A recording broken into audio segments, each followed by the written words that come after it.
It's Betty back again from the behalf of the Vibank Library. What we're doing is another baking session today, and we're going to bake sugar Kucha, a very delicious German dish. It's a rich dish, you should say, but our grandkids and our family love it. And what I'm doing when I've started off here is I started beating up 2 eggs. To that I'm going to mix a 1/4 cup of sugar.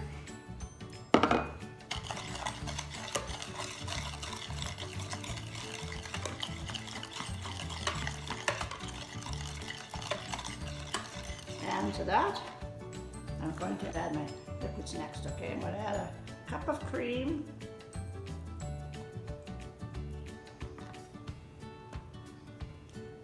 a 1/2 cup of milk,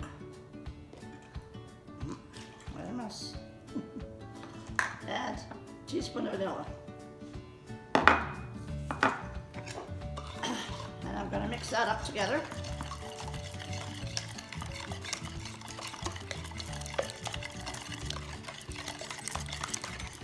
Almost nicely mixed. And then to that I'm going to add my 3 cups of flour. Now I've got 2 cups of flour already sifted, and this is the last cup to which I've added, or which I have to add yet, is a teaspoon of baking powder.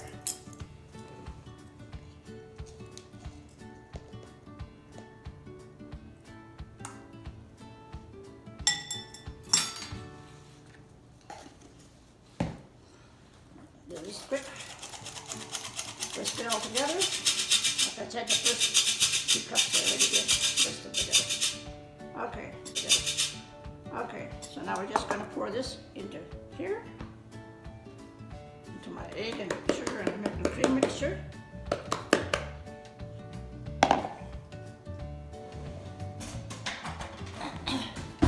And then I'm going to mix it like this.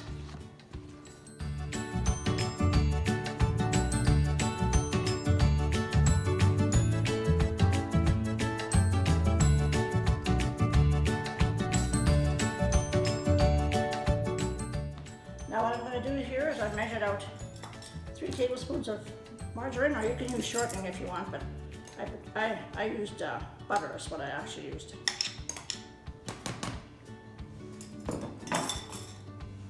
And now what I'm going to do is I'm going to mix this up by hand, and when we're all done I'll show you what it looks like, and then we roll it out on the counter here and start making our Kucha.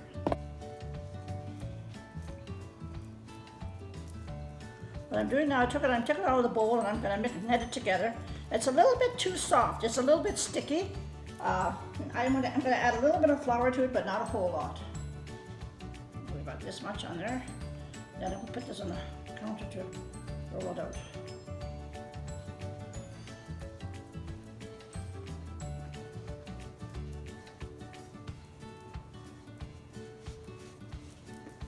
It's getting pretty good now. It's just a little bit of flour is all I needed besides the 3 cups. Every time it's a little bit different, depending on the air atmosphere and the temperature in the house, and there's a lot of different things that make a difference as to how much flour you should use when you're. So the 3 cups is just a recommendation, but you might have to add more. So now this is how my dough looks. It's nice and soft and pliable. So what I'm going to do is I'm going to cut it into 3 parts, and then we'll start off with the 1 part and roll it out. Okay, I'm cutting it into my 3 parts now, as close as I can get.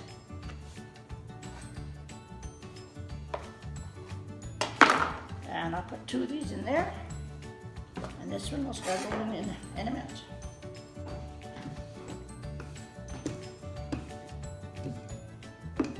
Now what I've done is I've rolled it to fit that pan right in front of me here, as long as it doesn't stick. Got to be sometimes careful if it's a little sticky, that'll stick to the counter. So I just do it like this, and then I'll just bring this over here and fit it onto my pan as good as I can. And I'll press it out and then cut off the ends. The trick is to get it as thin as possible so you don't have such a thick dough. So here we have our pans. We've got the dough all rolled out and put into the pans. Now the dough is pretty forgiving. If you haven't got the dough quite as large as the pans, you can just pull it and push it a bit with your fingers and mash it in there. So that's what you might have to do sometimes if you're just starting. So now what we're going to do is we're making the filling for the dough. And what I've put together here is 5 eggs, which I've beat together a little bit here. Okay, I'll put it in my bowl. And then I'm going to add 2.5 cups of sugar to that.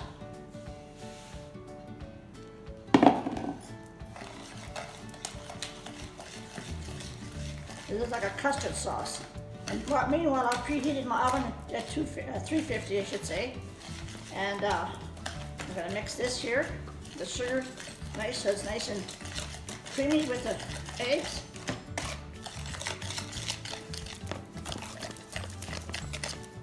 Make sure I get the rest of the eggs all in here.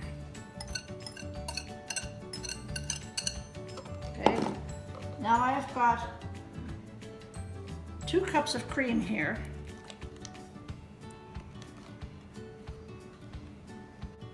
Another 3 cups of cream. Okay, I'm going to add to that another 3 cups of cream because I'm making filling for all those. Okay, so I've got 2 in there. I'm going to do 3, 4,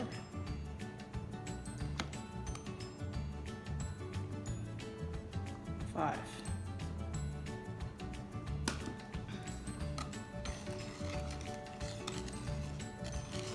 Now, if you wanted to make only half this amount, you could cut your recipe down to half. I usually make this double amount because I can freeze it. It freezes very well. So now I'm going to mix this good, and then I'm going to put it on top of my dough, evenly spread it out, and then I'm going to put some cinnamon on top of that. Now, once you put this in your pan, you could add grated or cut off apples, or you could put any kind of fruit on it, or even cottage cheese. But we're just going to do it plain today. Okay.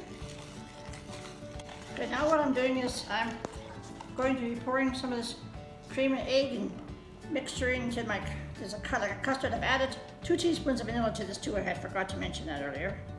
I'm going to pour so that I have even amounts, and so there's about I'd say 1/3 of an inch high in my pan, in my dough.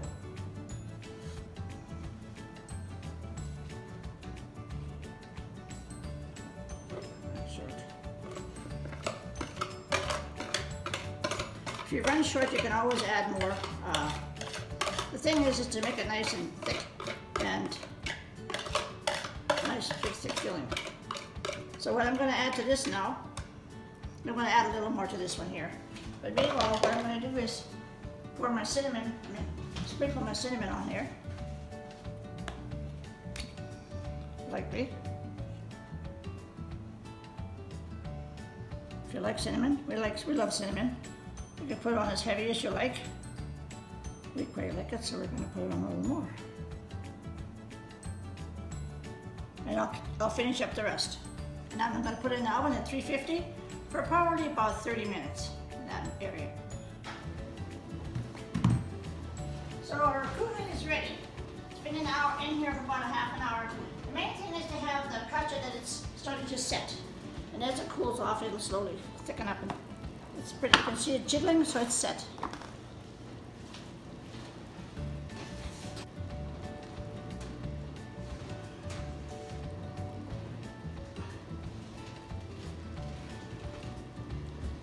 And the one pan that's in the last isn't quite ready yet, so we'll leave it a little bit longer. Okay, so pretty well 30 minutes baking in the oven at 350, and it took us about 40 minutes to put it all together. So you can figure about an hour and a half job. Thank you. Bye. See you again at the Vibank Library.